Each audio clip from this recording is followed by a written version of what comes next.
Antes de existirem cidades, templos ou paredes para escrever história, existia a noite.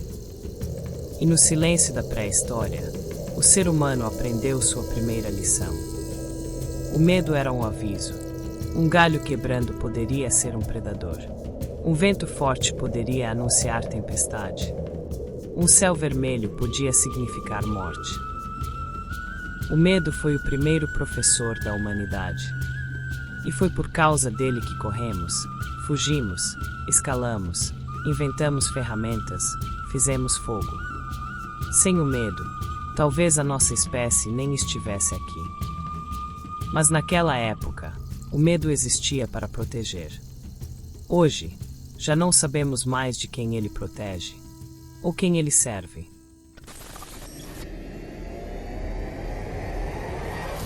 Nos bastidores do medo, do instinto ao controle. Quando surgiram as primeiras cidades do Vale do Indo, surgiu também a necessidade de explicar o inexplicável. A monção que atrasava, a enchente que destruía plantações inteiras, o sol que desaparecia num eclipse, o tremor distante que fazia o chão se mover. O medo ganhou símbolos, ganhou rituais, ganhou histórias. Para muitos povos antigos da região, as forças da natureza eram recados divinos. A chuva demais era sinal de desequilíbrio. A seca era castigo. O trovão era a voz dos céus. O medo virou o ritmo da vida. Virou narrativa. Virou ferramenta para tentar controlar aquilo que ninguém entendia. E pela primeira vez, o ser humano percebeu que o medo podia ser contado.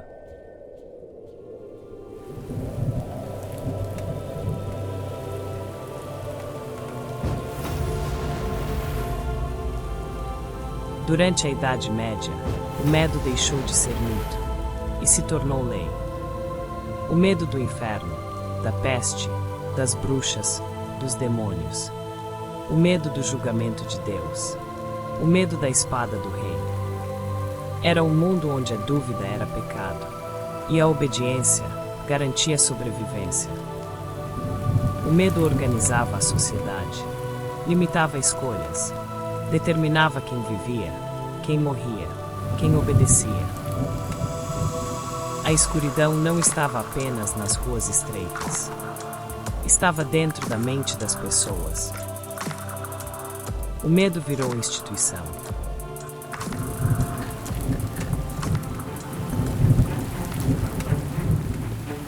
No século XIX, o medo mudou de rosto. Agora ele era invisível. Micróbios, epidemias silenciosas, poluição que sufocava, máquinas que substituíam pessoas, cidades que cresciam mais rápido do que o entendimento humano. Era o medo sem forma, sem nome, sem cor. E quanto mais o mundo avançava, mais o medo se sofisticava. O progresso trouxe luz, mas também trouxe sombras novas. O século XX inaugurou algo que a humanidade nunca tinha visto: o medo coletivo.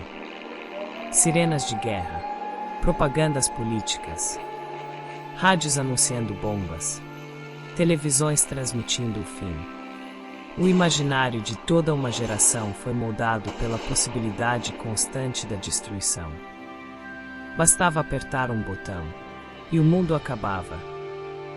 O medo deixou de ser individual, virou global, virou estratégia, virou arma.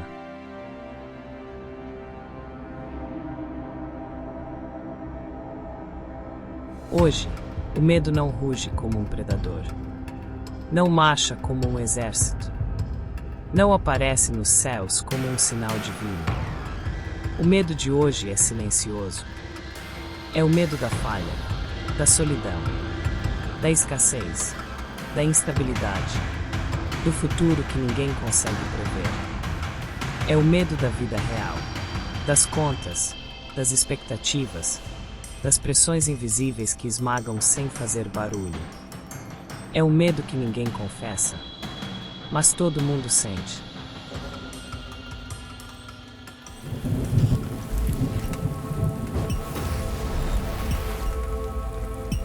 O medo sempre foi usado como arma, mas hoje ele virou engrenagem. Políticos prometem segurança, vendendo medo. Empresas vendem proteção, criando insegurança. A mídia amplifica riscos, fabricando ameaça. A sociedade cria padrões que ninguém consegue alcançar. O medo se tornou um produto, uma moeda, uma forma de controle que atravessa séculos. E o mais perigoso não é o medo que sentimos, é o medo que aceitamos sem perceber.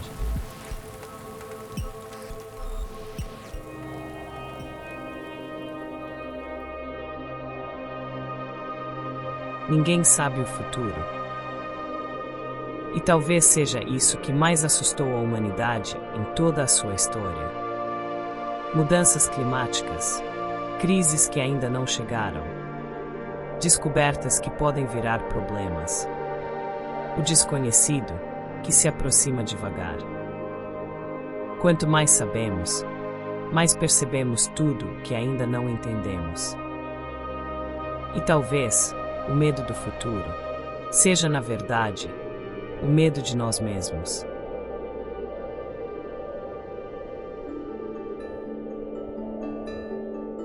O medo não mostra o que falta no mundo, mostra o que falta em nós.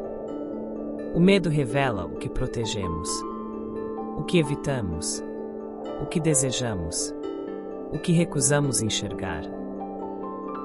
O medo é um espelho, e cada época revela um reflexo diferente.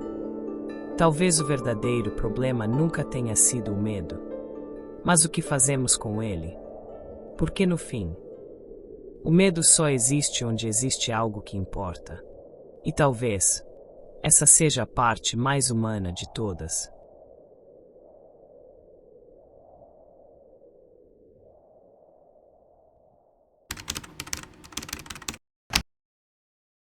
Nos bastidores do mundo, é um espaço para compreender o que nos faz humanos.